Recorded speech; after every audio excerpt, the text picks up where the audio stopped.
बच्चों ये बड़ी इंपॉर्टेंट चीज है, बच्चों ये बड़ी इंपॉर्टेंट चीज सुन लें। मैं थोड़ी देर के लिए जून 24 में आ रहा हूँ, और अब आपके सामने एक बिल्कुल नया सवाल आ गया है। Uranium limited, a public unlisted company, is one of the 5 manufacturers of 2 specialized chemical, holmium and terbium. The export of these chemical is banned by the government. The export of these chemical is banned by the government. UL advise UL, तो मतलब आपका focus UL पे होना चाहिए, सही है। UL is currently considering expanding its operation by acquiring one of its 4 competitors that are public unlisted companies, AL, BL, CL और DL. Detail of the total quantity sold to Holmium Terbium in Pakistan during the year ended December 23, 2000 are as follows. इसने आपको सवाल में उनकी quantities दे दी हैं. The following additional information is available. UL is more inclined to acquire CL as it invests heavily in research and development to achieve production efficiency.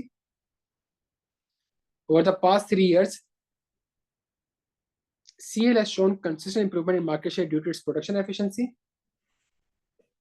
Despite having the latest equipment and machinery of production, DL may struggle to dominate the terbium market in the future due to several financial constraints. The urgent need to immediate financial support to survive. BL is not inclined to sell its shares. Under the applicable corporate law, advise UL which of the companies can be acquired. कितने number का सवाल है बच्चों? 8. जब acquire की बात कर रहा है, जब एक्वायर की बात कर रहा है तो इसका मतलब है टेक ओवर भी अप्लाई हो सकता है। और जल्दी से बता दे, दूसरा कानून बता दे, कंपटीशन एक्ट भी अप्लाई हो सकता है 2010। लेकिन जब इन दोनों को, और ये दोनों भी अप्लाई हो सकते हैं, सही है, तो मैंने सवाल में ये देखना है, मैंने सवाल में ये देखना है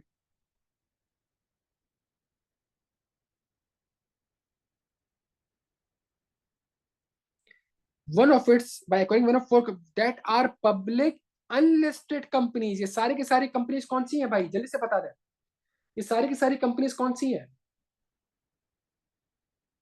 अगर अनलिस्टेड है तो क्या टेक ओवर अप्लाई होगा? बस बच्चों, मेरे बच्चों, जबरदस्त जबरदस्त, स्कोप बड़ा जबरदस्त पता होना चाहिए, सही है। इसका मतलब है टेक ओवर तो अप्लाई नहीं होगा, तो इसका मतलब है फिर अप्लाई क्या होगा? और सवाल में जो उसने क्वांटिटी दी हुई है तो टेक ओवर के लिए थोड़ी दी हुई होगी यार, तो कॉम्पिटिशन एक्ट के लिए इसने मुझे क्वांटिटी दी होगी। क्या यहाँ तक बात समझ आती है बच्चों, क्या यहाँ तक बात समझ आती है? अच्छा, अगर ये सवाल कॉम्पिटिशन एक्ट से है तो एक काम मैं आपके साथ एक और ये कर लूँ, जिस तरह मैंने आपको एनबीएफसी का एक फ्लो चार्ट समझाया था, क्या कॉम्पिटिशन एक्ट भी 5 मिनट में थोड़ा सा क्विकली रिवाइज करा दूं?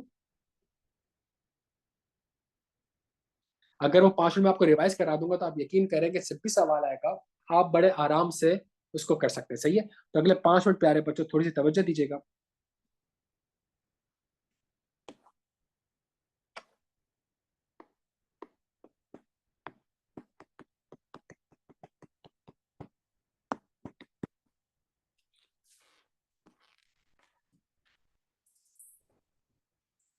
कंपटीशन एक्ट आपसे सिर्फ और सिर्फ 4 चीजों के ऊपर बात करता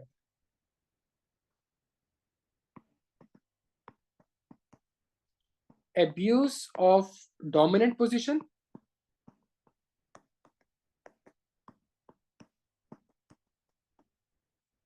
दूसरी चीज प्रोहिबिटेड एग्रीमेंट,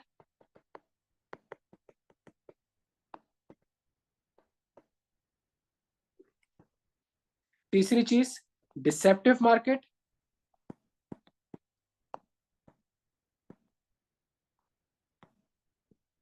चौथी चीज मर्जर, अप्रूवल फॉर मर्जर।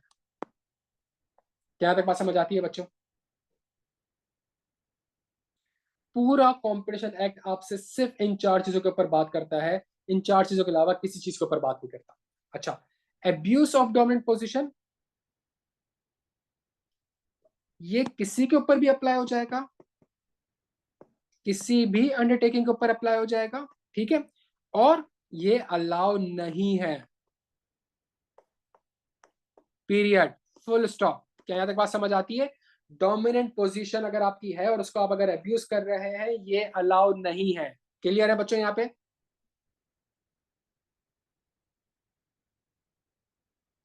दूसरी चीज प्रोहिबिटेड एग्रीमेंट, सही है।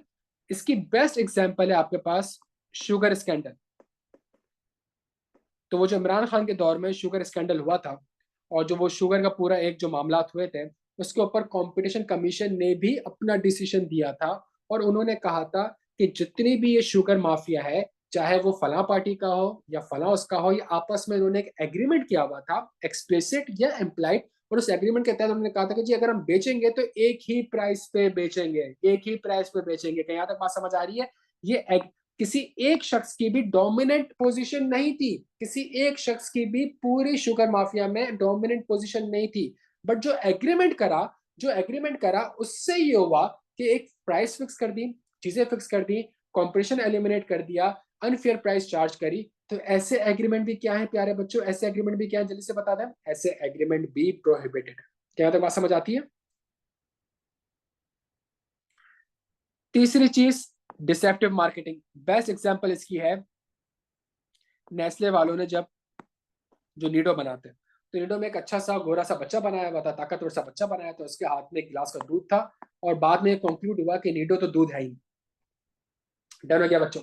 जब वो दूध है ही नहीं, तो इसका मतलब उन्होंने डिसेप्टिव मार्केटिंग करी। आखिरी चीज, अगर कोई दो या तीन शख्स इंडिविजुअली उनके पास डोमिनेंट पोजीशन नहीं है, लेकिन अगर वो आपस में मर्ज हो जाते हैं, और मर्ज करके लगता है कि वो डोमिनेंट पोजीशन इख्तियार कर लेंगे, तो इन सारे केस में जब भी मर्जर हो रही होगी, जब इन सारे केस में आपको कमीशन से क्या लेनी पड़ेगी प्यारे बच्चों? कमीशन से क्या लेनी पड़ेगी?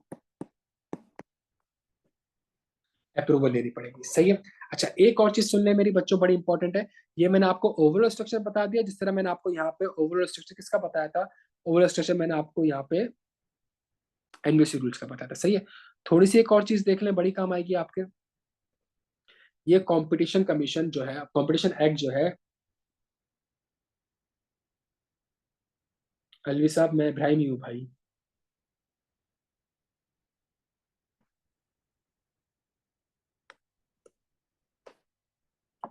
चले बच्चों, पढ़ाई कर लें थोड़ी सी यार।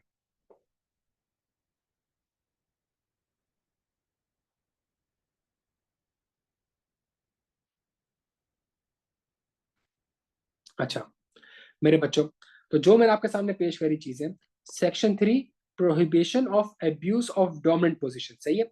अगर कोई अंडरटेकिंग किसी रेलिवेंट मार्केट में डोमिनेंट पोजीशन कर रही है, तो पता कैसे चलेगा वो डोमिनेंट पोजीशन कर रही है? पता ऐसा चलेगा कि वो इस तरीके से डोमिनेंट पोजीशन कर रही है। ये अलाउ नहीं है, ये प्रोहिबिटेड है, इसकी कोई एक्सेप्शन नहीं है, इसकी कोई अप्रूवल नहीं है। क्या यहाँ तक बात समझ आती है मेरे बच्चों को? कोई एक्सेप्शन नहीं है, कोई अप्रूवल नहीं है। इसका जो बेस्ट केस था वो ये था, जो मैंने आपको क्लास में पढ़ाया था, कि डीएचए वालों का एक एक प्लॉट था, वहां पे कंस्ट्रक्शन हुई, घर वगैरह आबाद हुए। जब घर आबाद हुए, तो उनको कहा गया कि जी आपने ये फला इंटरनेट कनेक्शन ही खरीदना है, इसके अलावा कोई और इंटरनेट कनेक्शन आपको नहीं खरीदने देंगे। जब वो इंटरनेट कनेक्शन खराब हुआ, तो फिर किसी और को अप्रोच किया। जब वो सप्लायर आया, तो सप्लायर को मना कर दिया गया कि जी आप यहाँ पे अपना सैटेलाइट सिस्टम या कनेक्शन सिस्टम नहीं लगा सकते, सिर्फ इन घर वालों को सिर्फ एक ही कनेक्शन मिलेगा, इसके अलावा कोई और कनेक्शन। अगर ऐसी कोई आप डोमिनेंट पोजीशन कर रहे हैं, और आपकी डोमिनेंट पोजीशन है बिकॉज आपने बनाया हुआ है, और आप उसको अब्यूज कर रहे हैं डील करने से, रिफ्यूज डील करने से, तो इसका मतलब है यहाँ पे आपके पास सेक्शन 3 अप्लाई हो जाएगा, जो कि अलाउ नहीं है। सही है। अच्छा, उसके बाद सेक्शन 4 कहता है प्रोहिबिटेड एग्रीमेंट। अगर आपको इस तरह के एग्रीमेंट कर लें, तो ये भी अलाउ नहीं है। सही है। लेकिन इसके ऊपर वो कहता है सेक्शन 4 के ऊपर, कि अगर कोई ऐसी चीज हो जिसके ऊपर आपको लगता है कि जी आप अब्यूज नहीं कर रहे हैं, तो आप एग्जम्पशंस ऑब्टेन कर सकते हैं कमीशन से। फिर वो आपसे कहता है डिसेप्टिव मार्केटिंग प्रैक्टिस, वो कहता है अलाउ नहीं है, आप किसी और के बारे में बुरा नहीं कह सकते। सही है। अच्छा, अपने बारे में कोई ऐसी चीज क्लेम नहीं कर सकते जो कि आप कर ही नहीं रहे। फिर हमारे पास आती है बच्चों कौन सा सेक्शन? Approval of merger. और मर्जर चाहे आप एब्यूसिंग पोजीशन में हो या ना हो, अगर थ्रेशोल्ड पूरा हो रहा है, तो आपने किसके पास जाना है बच्चों? किसके पास जाना है? जल्दी से बता दें, किसके पास जाना है?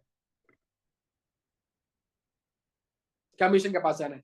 और अगर कमीशन ये कंक्लूड करे कि भाई ये तो आपका डोमिनेंट पोजीशन है, अगर आपकी डोमिनेंट पोजीशन है, तो उसके बावजूद वो आपको अप्रूवल दे सकता है, अगर कुछ कंडीशंस पूरी हो जाएंगी। अब मुझे बताएं मेरे प्यारे बच्चों, अब मुझे जल्दी से बता दें बच्चों, ये जो हमारे पास सवाल आया है, जो मैंने आपके साथ पढ़ा है, ये जो मेरे पास सवाल आया है, जो मैंने आपके साथ पढ़ा है, ये कहाँ से आया है? ये कंपटीशन से तो आया है। ये ना बोलिए कंपटीशन से आया है, कंपटीशन से तो मेरे बच्चों आया है। हाँ ये सवाल यार बच्चों, लेकिन ये कंपटीशन से कहाँ से आया है? तो वो कह रहे हैं under the applicable corporate laws advise UL which companies can be acquired. अच्छा, मुझे एक बात बताएं, अगर ये company BL is not inclined to sell its share, तो इसका मतलब जब वो खरीदने, वो अपने शेयर्स बेचने नहीं जा रहा, इसका मतलब आप उसको एक्वायर कर ही नहीं सकते, तो अपनी वर्किंग में इसको लेके ना आइएगा, ठीक है। तो आपने सिंपल सा क्या काम करना है, टोटल होल्मियम कितने हैं भाई, जल्दी से बता दे बच्चों, टोटल होल्मियम कितने हैं, प्लस कर ले इसको यार जल्दी से। 70,000। और टोटल ये टेरबियम कितने हैं भाई,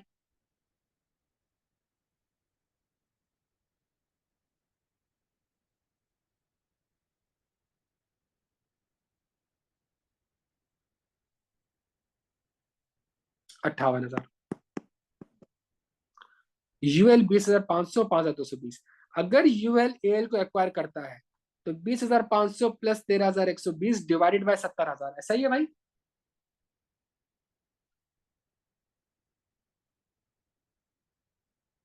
बच्चों ऐसा ही है। अच्छा, तो इसका मतलब है सुनिएगा मेरी बात को, मैं आपके साथ आंसर भी डिस्कस करूंगा। तो आपके पास होल्डिंग कितनी आ जाएगी, अगर एल को एक्वायर करते तो 41%, इसका 9%, सीएल को एक्वायर करते हो 75%, 28%, 25%, 40.48%। क्या तीनों एक्विजिशन में डोमिनेंट इन्फ्लुएंस हो रहा है, जल्दी से बता दें, क्या तीनों सिनेरियो में डोमिनेंट इन्फ्लुएंस हो रहा है। डोमिनेंट इन्फ्लुएंस की डेफिनेशन क्या थी, कि अगर ये इंप्लाइड है, अगर आप 40% से ज्यादा मार्केट शेयर एक्वायर करते हैं, ऐसा ही था भाई।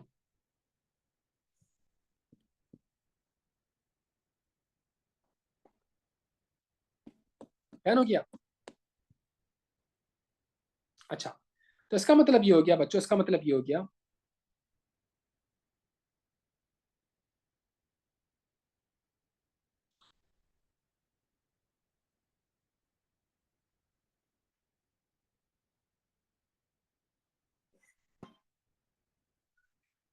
सिंपल सी बात है, सिंपल सी बात है, एक सेकंड ना बच्चों।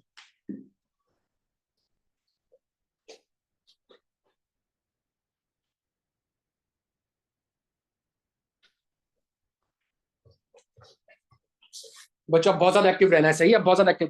तो सर सिंपल सी बात ये हो गई, बहुत सिंपल सी बात ये हो गई कि मेरे पास जो सवाल आया है, मेरे पास जो सवाल आया है, वो सवाल ना मेरे पास यहां से आया है, ना वो सवाल यहां से आया है, ना वो सवाल यहां से आया है, बल्कि किससे आया है, मर्जर से आया है। जब मर्जर से सवाल मेरे पास आया है और मेरा डोमिनेंट इन्फ्लुएंस हो रहा है, और मेरा डोमिनेंट इन्फ्लुएंस हो रहा है, तो इस केस में क्या करना पड़ेगा भाई, इस केस में क्या करना पड़ेगा, इस केस में अगर मैं आपसे सेक्शन पढ़ूं, no undertaking shall enter into a merger which substantially lessens the competition by creating or strengthening a dominant position। क्या dominant position मार्केट में हो रही है, जल्दी से जवाब देखिए, डोमिनेंट पोजीशन मेरे सब सेक्शन ए को रेफर करना पड़ेगा, यस सर हो रही है, तो नहीं हो सकता। And undertaking intent to acquire the shares or asset of the another undertaking, two or more taking intent to merge and meet the pre-merger notification threshold, such undertaking shall apply for clearance from the commission of the intended merger। सही है। उसी तरह आपको process बता देगा, आपने pre application देनी है, कमीशन आपको रिप्लाई करेगा, उसके बाद कमीशन आपसे कुछ चीजें मांगेगा, आपने सेकंड करनी है, फिर उसके बाद 90 दिन के अंदर आपने मजीद इन्फॉर्मेशन करनी है। If there is a substantially lessen competition by creating or strengthening the dominant influence, क्या dominant influence बन रहा है, जल्दी जवाब दे, जल्दी जवाब दे, क्या dominant influence बन रहा है भाई, in the relevant market, हेथियम और लोथियम, सही है, कमीशन में still approve the transaction if it is shown that it contributes substantially to the efficiency of production.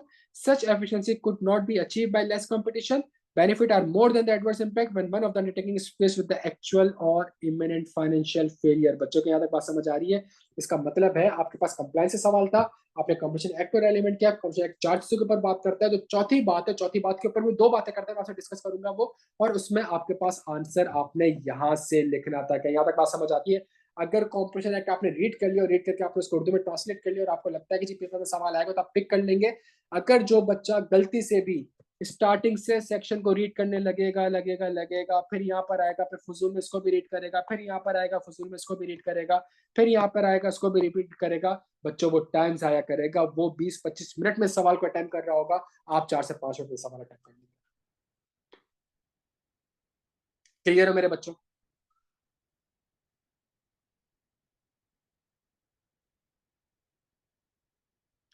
तो आपको बड़ा क्लियर होना चाहिए, बड़ा ये जो मैंने वर्ड 1 पेज समरी बनाई है प्यारे बच्चों वर्ड में, ये बड़ी इंपॉर्टेंट है। ये अब्यूज ऑफ डोमिनेंट पोजीशन मना करता है, आप नहीं कर सकते, सही है। प्रोहिबिटेड एग्रीमेंट मना करता है कि आप नहीं कर सकते, लेकिन इसके ऊपर एग्जम्पशंस वो आपको देता है, इंडिविजुअल एग्जम्पशन आपको देता है। डिसेप्टिव मार्केटिंग प्रैक्टिस मना करता है, कोई एक्सेप्शन नहीं है। अप्रूवल ऑफ मर्जर किन किन दो चीजों की बात करता है? वो एक प्रोसेस की बात करता है और एक्सेप्शंस की बात करता है। यहाँ पे उसने एक्सेप्शन दी हुई है कि कमीशन चाहे तो वो कर सकता है। अच्छा, क्लियर है बच्चों यहाँ पे? तो इसका मतलब है, अच्छा मेरा अगर आप आंसर देखेंगे तो मैंने अपने आंसर में कुछ चीजें लिखी है इसलिए ताकि अगर आपने लेक्चर देखा होगा तो उसके बाद आपको ये चीजें समझ में भी आएंगी। मैंने इसका आंसर इस तरीके से ड्राफ्ट करा है कि as per takeover target company, ये आंसर आपने ड्राफ्ट नहीं करना, आपको समझाने के लिए, मीन्स अ लिस्टेड कंपनी और holding company of a listed company. क्या क्या ये टारगेट कंपनी जो है हमारे पास, क्या ये लिस्टेड कंपनी है? नहीं सर। इसका मतलब है टेक ओवर रेगुलेशन अप्लाई नहीं होगा, कॉन्सिक्वेंटली कॉर्पोरेशन एक्ट जो है वो मेरे पास अप्लाई होगा। अंडरटेकिंग आ जाएगा, मर्जर आ जाएगा, डोमेन पोजीशन, मैंने सारी डेफिनेशन लिख दी ताकि आपको समझ में आ जाएगा मैंने किस तरीके से चीजों को पिक करा है, ठीक है। रेलिवेंट मार्केट मैंने लिख दिया, और फिर अप्रूवल ऑफ मर्जर में जो रेलिवेंट सेक्शंस थे मैंने वो लिख दिए। और फिर इसके बाद अगर आप एग्जामिनर का आंसर देखें, UL can acquire AL, CL or DL provided it can demonstrate to the Competition Commission of Pakistan that acquisition will substantially contribute such efficiencies least anti-competitive. After considering all the factors, the CCP may either prohibit the execution of the transaction or approve it conditionally. बच्चों क्या यहाँ तक बात समझ आती है? तो simple सा हमारे पास कॉम्पिटिशन एक्ट से सवाल था, लेकिन इस सवाल को अटेम्प्ट करने से पहले प्री कंडीशन क्या है? प्री कंडीशन मेरे बच्चों ये है जो मैंने आपके सामने डायग्राम रखी है। आपको बड़ा क्लियर पता होना चाहिए कि कॉम्पिटिशन एक्ट किन सेक्शन, जो कौन कौन से सेक्शन है, वो सेक्शन किसके ऊपर बात करते हैं, सवाल में कौन सी चीज रेलिवेंट है, और उस सिनेरियो में कितनी बातें कवर्ड है और मेरे लिए कौन सी रेलिवेंट है। जब तक स्ट्रक्चर आपको नहीं पता होगा आप पेपर पास नहीं कर सकते। डन हो गया? एक और सवाल है, आखिरी सवाल है। अगर हमने ये सवाल कर लिया तो हमारा ऑब्जेक्टिव बड़ा अच्छे से अचीव हो